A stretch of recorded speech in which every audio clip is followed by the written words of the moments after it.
Adapun pendalilan di dalam hadis, maka inilah hadis itu. Wa izzati, maka izzah dari nama Allah, Al-Aziz dari nama Allah, dan Al-Izzah dari sifat Allah Jalla wa Ala. Bi izzati, maka dengan sifat izzahku, maknanya kemuliaanku. Maka ini sifat yang wajib kita tetapkan. Dan yang kedua, wa jalali, maka jalal barakallahu fikum dari sifat Allah Jalla wa Ala, bimakna al-azim, sangat agung. Maka jalal sifat datiyah, sifat yang terus bersambung. Ini sifat yang kedua di dalam hadis ini. Maka al-jalal dari nama Allah, bijalali, dan sifat jalal banyak di Al-Quran. Di antaranya Allah berfirman, wa yabqa wajhu rabbika dzul jalali, maka Allah itu dzul jalali, mempunyai keagungan. Dan ucapan Allah, tabarakasmu rabbika dzil jalali wal ikram. Adapun pendalilan dari sunnah banyak, di antaranya biar cepat hadis ini, wa izzati wa jalali. Dan begitu pun sifat yang ketiga, sifat al-kibr wal kibriya. Maka sifat al-kibr wal kibriya, kesombongan, ini juga sifat dzatiyah.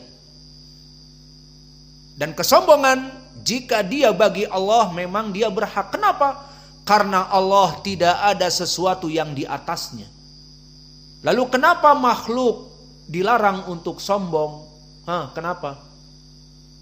Karena dia sombong kepada siapa? Sombong kepada manusia yang lain? Masih ada manusia yang lain yang di atasnya. Sombong kepada Allah, Allah di atasnya dia. Maka kesombongan bagi Allah halal, karena dia yang menciptakan seluruh makhluknya, semua di bawahnya. Maka al-mutakabbir sifat bagi Allah yang He is the one and only. Dia adalah zat satu-satunya yang mencipta, yang mengatur alam, yang memberikan rezeki, maka dia berhak untuk sombong. Akulah aku. Adapun makhluk mengatakan, I am the one and only misalnya. Aku, hanyalah aku, best of the best. Maka tidak pantas makhluk. Karena pepatah mengatakan di atas langit masih ada langit. Maka masih ada orang yang lebih baik daripada kamu. Maka tidak boleh sombong.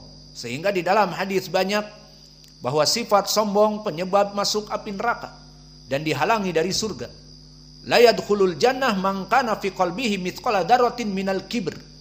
Tidak masuk surga seseorang yang ada pada hatinya dari kibr. Dan penyebab syaitan atau iblis masuk keluar dari penyebab iblis diusir oleh Allah, apa sebabnya? Di antaranya al-kibr. Di saat diperintah untuk Allah, fasjudu li adama, fasajadu illa iblis aba wastakbaro.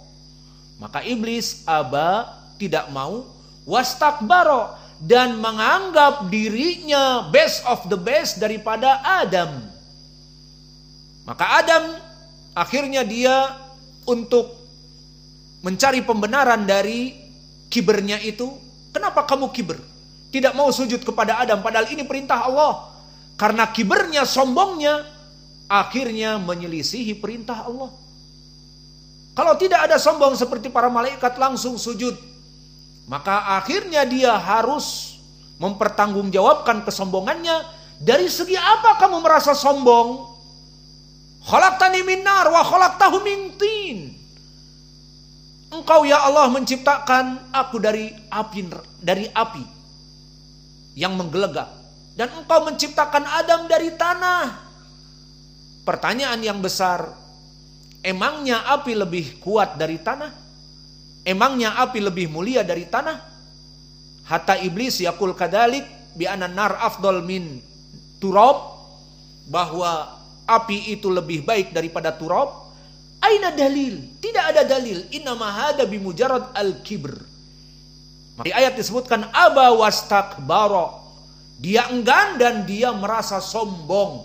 Ini yang menjadi poin kenapa iblis dikeluarkan dari surga dan dilaknat ila yaumi yub'atsun, sampai hari kiamat kelak. Kenapa? Al-kibr. Maka kesombongan tidak boleh ada pada makhluk. Karena iblis karena sombong menjadi penduduk api neraka dan sekarang terlaknat.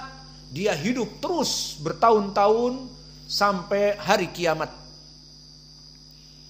Maka al-kibr tidak boleh ada pada makhluk, hanya ada pada Allah. Maka Allah mempunyai sifat kibr dari Al-Quran dan hadis. Adapun Al-Quran seperti Allah berfirman, walahul kibriya'u fis samawati wal ard. Maka bagi dia kesombongan yang ada di langit dan di bumi, karena dia, he is the one and only. Dia zat satu-satunya yang tiada tara. Nothing compares to Allah. Tidak ada tandingan untuk Allah. Maka boleh sombong. Adapun manusia seperti iblis, sombong. Akhirnya karena kesombongan dia lebih mulia katanya dari Adam, akhirnya menyelisihi perintah Allah. Permasalahannya menyelisihi perintah Allah. Allah bilang sujud semuanya. Fasajadu, para malaikat semua sujud, illa iblis. Karena kesombongan tadi menyebabkan terjauh dari perintah Allah. Dan juga di dalam surat Al-Hasr yang ma'ruf, Assalamul mu'minul muhaiminul azizul jabbarul mutakabbir. Maka Allah mempunyai sifat kibr. Dan juga pendalilan di dalam hadis diantaranya hadis ini. Dan juga hadis Abi Sa'id dan hadis Abi Hurairah yang di sahih, al-izzu izari wal kibriya'u ridai faman yunazi'uni adabtuhu. Bahwa al-izzah tadi, kemuliaan adalah izari, sarungku, pakaian bawahku. Wal kibriya'u ridai, dan kesombongan adalah pakaian atasku. Maka ini ucapan Allah atas dirinya, wajib bagi kita untuk mengimaninya. Maka disebutkan wal kibriyai wa azamati. Maka yang terakhir sifat al-azim. Maka al-azim dia adalah nama dari Allah. Al-azim ismun min asma'ihi, dari sifat al-uzmah. Maka lafaz hadis wa azamati ini menjadi pendalilan sifat azim atau sifat al-azamah untuk Allah. Dan adapun sifat al-azamah ataupun nama untuk Allah al-azim banyak di Al-Quran. Seperti Allah berfirman, wa huwal aliyul azim fasabbih bismi rabbikal azim innahu kana la yu'minu billahil azim. Maka al-azim nama untuk Allah dan sifat untuk Allah al-azamah. Dan diantaranya hadis ini. Lalu apa makna setelah kita mengetahui izzah sifat Allah, jalal sifat Allah, azamah sifat Allah, dan al-kibriya sifat Allah? Apa maknanya di sini Allah bersumpah dengan sifat yang 4 agung?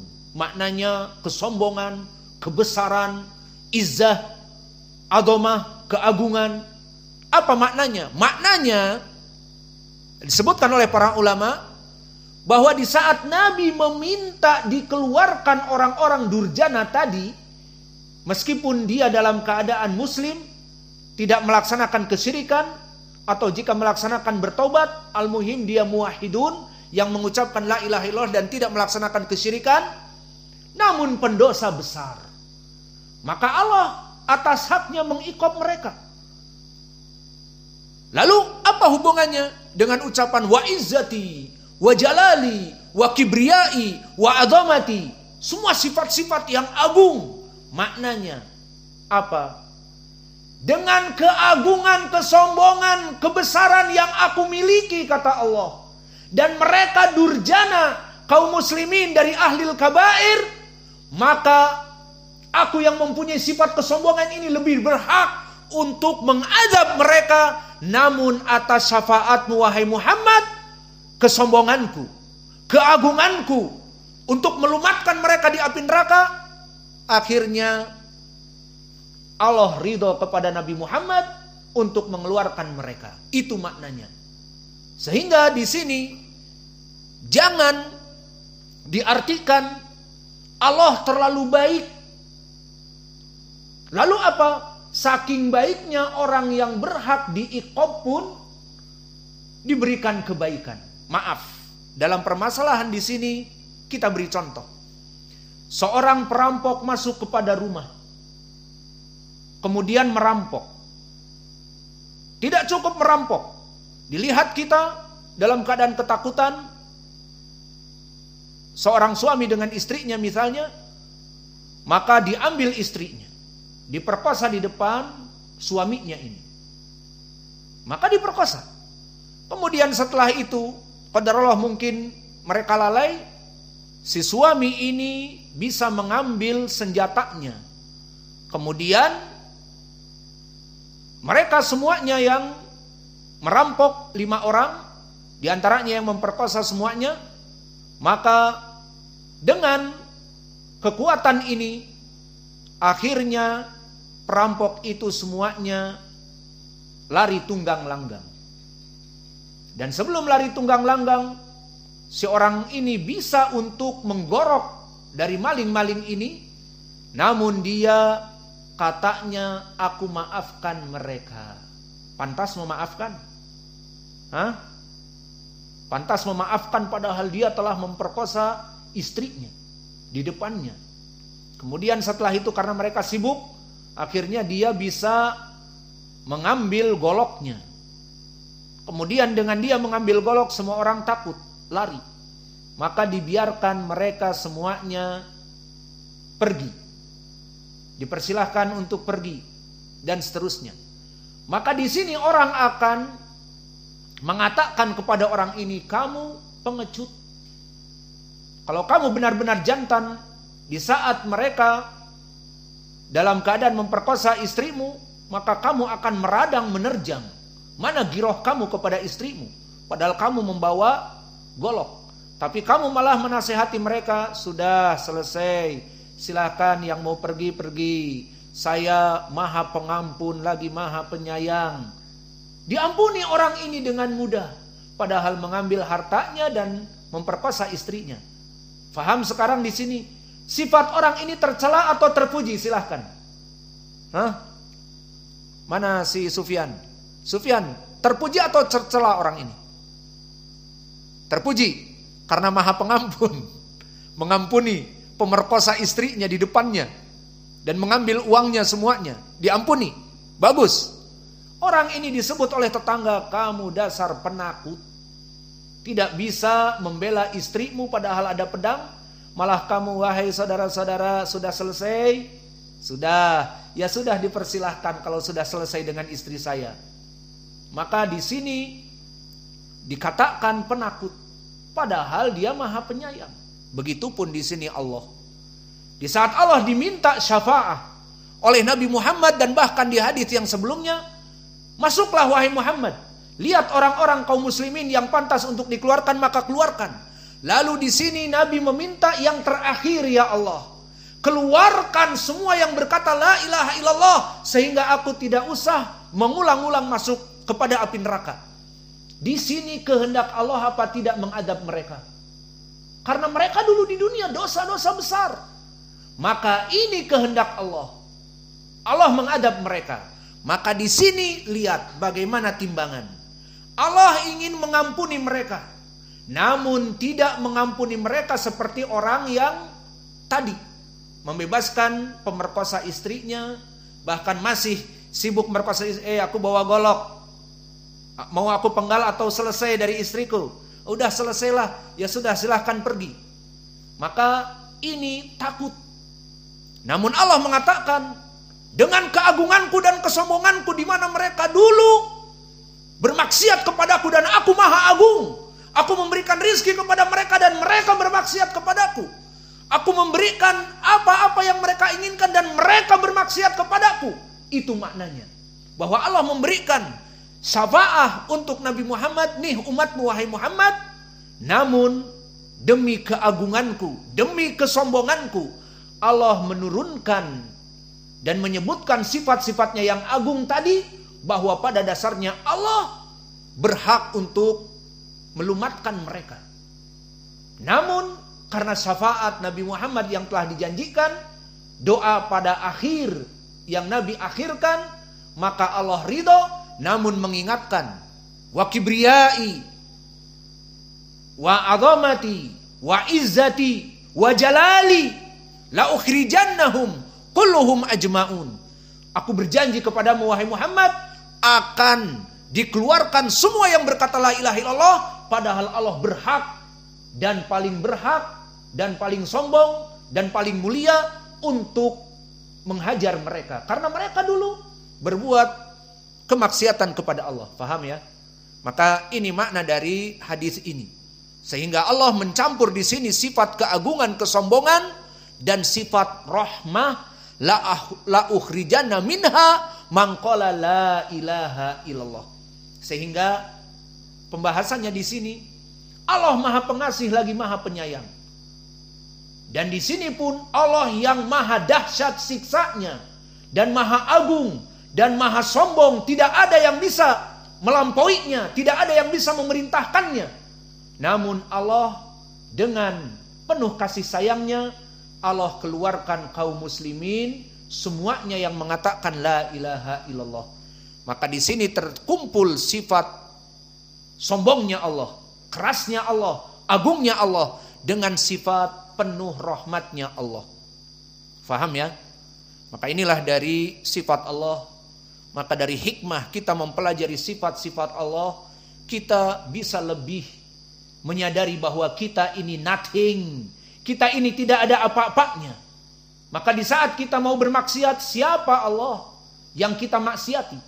Maka ini dari hikmah kita mempelajari asma wa sifat, lebih mengagungkan hakikat keagungan Allah, dan lebih mengetahui bagaimana sifat rahmat Allah, dan bagi kita bagaimana kita lancung kepada Allah padahal Allah mempunyai. Maka ini yang bisa kita berikan, dan poin pendalilannya jelas. Al-Mutabbaqah, kalimat Allah berkata kepada Nabi Muhammad beberapa kali di sini disebutkan irfa' ra'sak ya Muhammad. Maka Allah berbicara kepada Nabi Muhammad, ini poin pendalilannya. Wa naktafi ilahuna wa jazakumullahu khaira wa barakallahu fi ilmikum subhanakallahumma bihamdika asyhadu an la ilaha illa anta astaghfiruka wa atubu ilaik.